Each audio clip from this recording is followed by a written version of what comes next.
Okay, the next thing that caught our eye at the Xbox Showcase was the reveal of not one but two Final Fantasy games coming to Xbox consoles, one of which was quote unquote shadow dropped.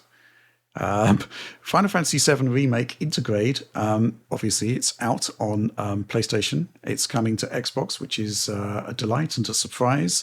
And that's going to be coming this winter. But Final Fantasy XVI, the more recent game, is actually out now to purchase.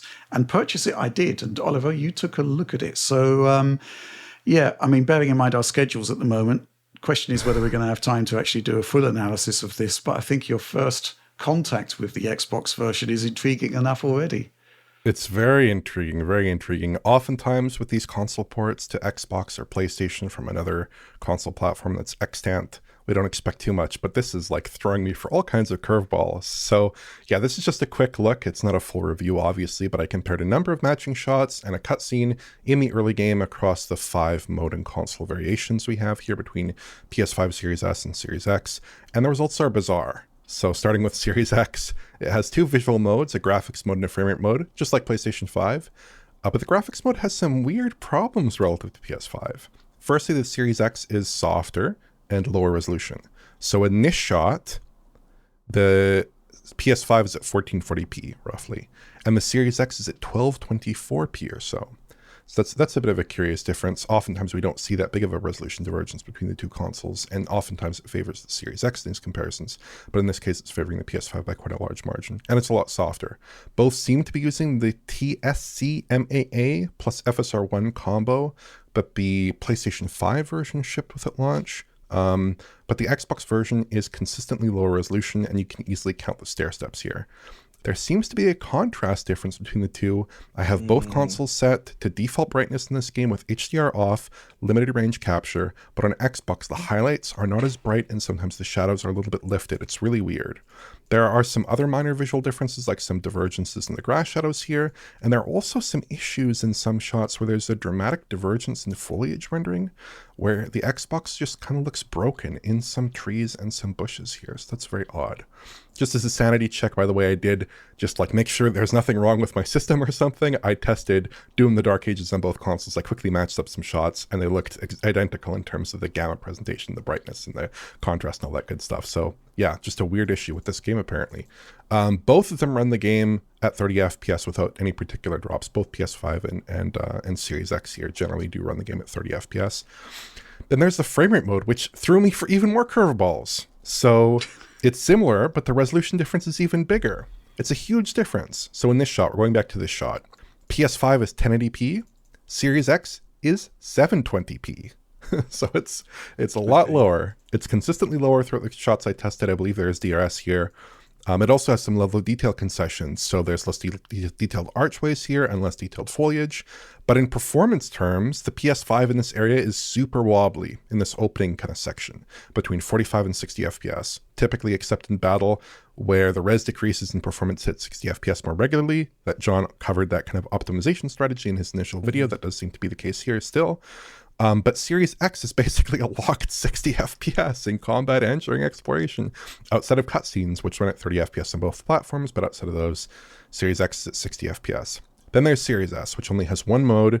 It gets further level of detail reductions relative to the Series X frame rate mode, and it runs at a slightly higher resolution than this shot we keep going back to at about 792p. And it targets and generally hits 30 FPS there. So kind of more in line with what we would typically expect from a Series X conversion, or rather from a Series S conversion, which is basically, yeah, kind of delivering a 30 FPS experience that's similar to the other console's 60 FPS experiences.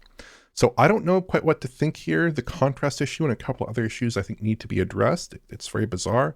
I don't recall that being a problem on the PC version, that contrast issue, when we covered it last year. In general, I'm kind of split on the Xbox optimization approach here on Series X, because I think dropping res to hit 60 FPS is a good approach, generally speaking. I do like that approach, but 720p with this kind of poor quality Intel TAA and the kind of FSR1 upscale, I think it's a little bit rough. Maybe something like FSR2 would produce a better result, but also this game is just really heavy. Like, it is one of the heavier console games we have at the moment, even 2 years out.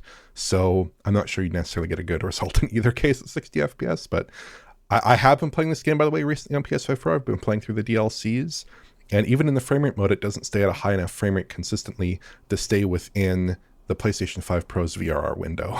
Like it's often below 48 FPS. So FF16 is configured weirdly no matter what way you think about it, what way you look at it, with the DRS behavior, with the Intel TA, with FSR1, with all this stuff, with how heavy it is. So yeah, in general, just a weird port. I think it has some significant issues. I think they do need to be addressed. But, you know, depending on how you look at it, the 60 FPS performance is a lot better than PlayStation 5 consoles. So if that's what you're after, regardless of whatever image quality hit you have to take to get there, maybe this is something worth considering, but I think there's some weird issues here. I'm wondering if the conversion work actually came from the PC version as opposed to porting over the PlayStation 5 version, which may have caused some of these oddities and cutbacks where we don't expect to see cutbacks. Yeah, because that was kind of super, super heavy as well. When you know, it's funny that when I'm listening to what you're saying about the Xbox version, it just makes me think of the PC version and some of the trials and tribulations we had with that version of the game, as opposed to the PlayStation 5 version. So yeah, curious. Any thoughts, John? Wow, that was a gigantic amount of information, Oliver. Sorry. All that is to say is that, yeah, they just made different decisions with resolution, and it has some weird brightness issues going on. If we summarize it up, that's about it, right? No, I mean, I think this is, frankly, I think this is a game that just, it's one that I'm like, okay, it's a 30 FPS game, and I just accept that. But I think the motion blur is good enough where, like, and with the cinematics being 30 anyway, I feel like it feels pretty consistent and fine at 30. And it's just, yeah, it'd be nice if you could enjoy it at 60 with like non-basement tier visuals. But that, I feel like 720p and the combination of AA just doesn't work at 720p for me. I think it's just too low when played on a large screen. It ends up looking just kind of ugly. So I really couldn't use the performance mode on PS5, and it doesn't seem like it'd be great on here either, even though it does at least hit 60. Maybe if you play it on a small screen, it could look okay. And I don't know. I remember having issues even with the PC version not running that great for me either. So this is a weird one, this game.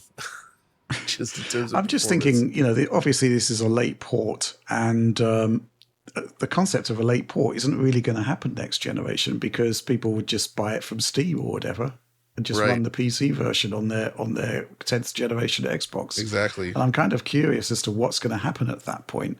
You know, what will actually happen when you want to play it on your Xbox app within the Xbox ecosystem with the stuff that they're adding here, like Play Anywhere? I mean, I guess there would be like the PC version would be brought over. There would be like some sort of optimization or optimized settings put in by default, perhaps. Would you have access to the PC settings menu? I kind of wish and hope that you do. It's going to be a weird situation when we move into next generation. Very. Yeah. Any final thoughts on this, Oliver, before we move on? It's kind of weird, though, isn't it? The whole situation, really. Not too many. It just, maybe this is one of those ports that hasn't quite had the time and attention lavished that perhaps it should, and maybe they're making some different decisions. In general, I kind of wish if it's an option, maybe it's not, but if they could kind of just go back and kind of rethink their approach with the TAA that they're using with the FSR2 with, you know, different techniques, maybe they could get a bit of a better result. Certainly on like PS5 Pro, that behavior where it's like delivering a pretty good resolution but is still dipping the frame rate because it's the DRS configured like Elden Ring's DRS. That is like a weird situation in some respects, but yeah, I don't know. It's a great game, but you know, it's been a couple of years, and I'm kind of happy to move on from it, honestly. Okay, fair enough. Good stuff.